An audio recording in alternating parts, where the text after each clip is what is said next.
Bonjour et bienvenue dans cette vidéo où nous allons explorer en détail le module de mycologie, algologie et virologie qui est destiné aux étudiants de 3e année sciences biologiques, spécialité microbiologie appliquée du centre universitaire Morsli Abdallah Tipaza.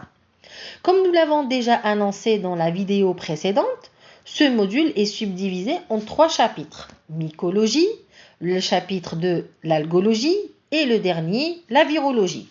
Et cette carte conceptuelle montre en détail les différentes parties de ce module. Ce module vise à permettre à l'étudiant de bien maîtriser l'identification des champignons selon leur structure biologique ainsi que leur classification et de connaître les différents mécanismes de reproduction et enfin de connaître comment cultiver ces champignons dans le laboratoire et à grande échelle. En ce qui concerne le premier chapitre qui est celui de mycologie, la mycologie c'est la science qui étudie les champignons. Un champignon c'est quoi? C'est un organisme eucaryote possédant un vrai noyau, mitochondries, appareil de Golgi, réticulum endoplasmique, les ribosomes, les vacuoles de réserve contenant du glycogène, les cytosquelettes, la membrane et la paroi. Alors cet organisme est hétérotrophe, c'est-à-dire qu'il ne peut pas produire sa matière organique, possédant une paroi polysaccharidique avec une structure végétale mais dépourvue de pigments photosynthétiques. Ce sont des talophytes à structure végétative primaire, c'est-à-dire dépourvus de vraies tiges et racines.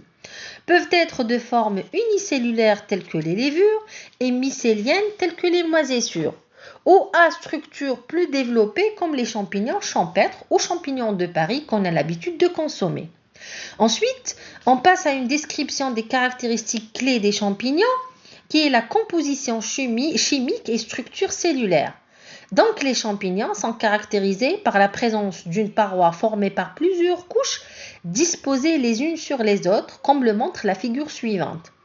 Composée de polysaccharides et minoritairement en protéines et lipides. Ainsi, la composition diffère selon les types de champignons, c'est-à-dire selon l'espèce de champignon, avec une caractéristique spécifique qui est la présence de la chitine.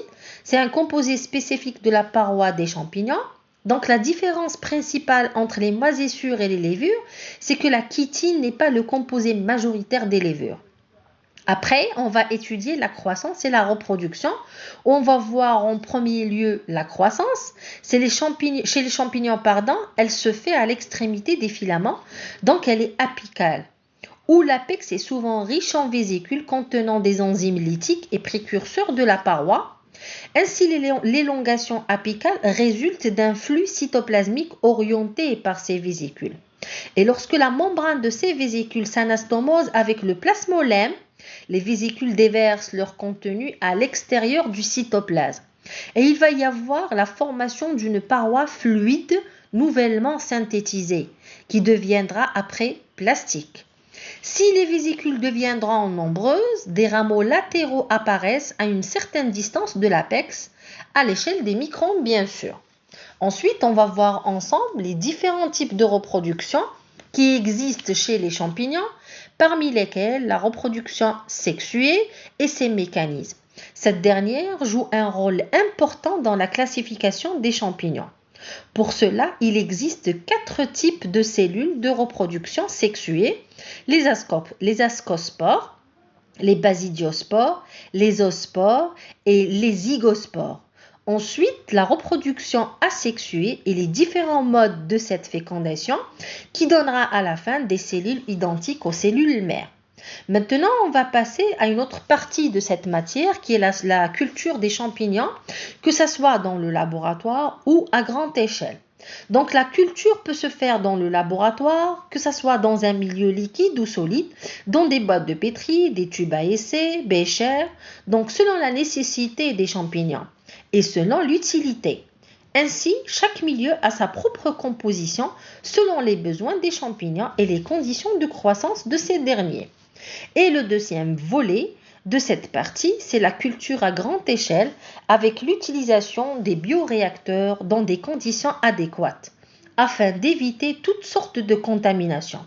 La dernière partie de ce cours, c'est la classification des champignons qui est basée principalement sur le type de thalle, tel que le thalle lévuriforme filamenteux, Donc, le type de reproduction sexuée ou asexuée, l'écologie, la constitution cellulaire. Pour cela, 6 divisions sont connues chez les mycètes. Donc les chytridiomycètes, les oomycètes, les ascomycètes, les basidiomycètes, les zygomycètes et les deutéromycètes. Cette classification englobe les thalles unicellulaires, c'est-à-dire des levures, les thalles filamenteux tels que les moisissures, les thalles développés tels que les champignons champêtres et les thalles primitifs tels que plasmode. Maintenant, on va passer à l'objectif du chapitre 2e, c'est-à-dire qu'on va passer au 2e chapitre où on va annoncer les objectifs de ce chapitre. Donc, en premier lieu, c'est identifier les types de virus ainsi que leurs caractéristiques. En deuxième lieu, d'expliquer le cycle de réplication virale. En troisième lieu, d'utiliser les techniques de diagnostic virologique. Et en dernier lieu, c'est de faire la différence entre les interactions qui existent entre les virus et les cellules hôtes.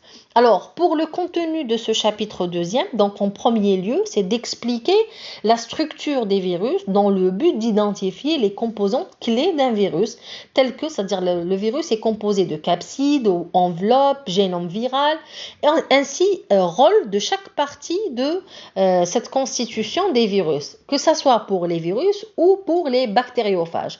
En deuxième lieu, c'est de décrire les critères de classification des virus.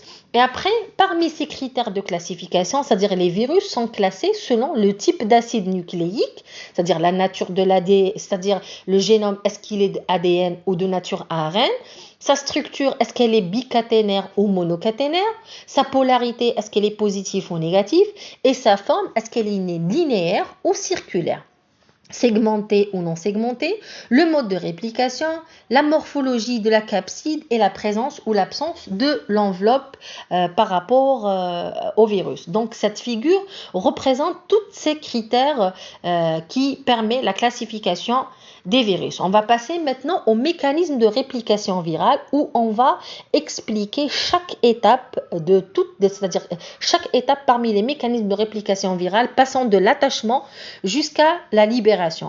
Enfin, on va conclure donc pour dire que ce module a permis d'explorer en profondeur 2 domaines essentiels de la microbiologie, la mycologie et la virologie, ainsi une compréhension approfondie des mécanismes biologiques et des interactions hôtes pathogènes.